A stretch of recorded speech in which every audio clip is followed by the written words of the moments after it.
So, ayan, napakaganda po ng feedback ng isa nating ka-farmer. Nakabili po siya ng ANK hypochlorous acid at pinaghugas niya po sa kanyang kulungan, mga ka-farmers.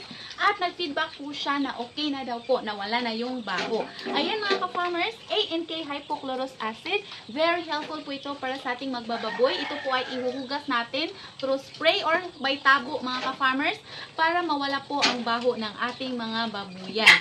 So, yan po yung tandaan ninyo, mga ka-farmers, ANK hypochlorous acid. Hindi po ito masama sa mga buntis na inahin at sa mga biik, mga ka-farmers, kahit madilaan pa po nila. Hindi po ito nakakalason.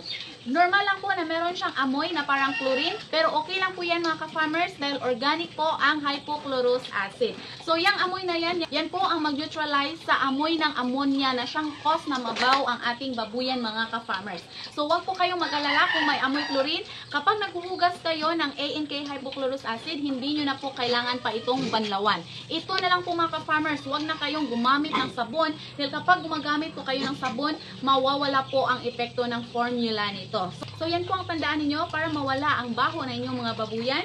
ANK hypochlorous acid ang gamitin. So, para sa gustong mag-avail nito, pakiclick lamang po ang link sa ibaba or sa yellow basket.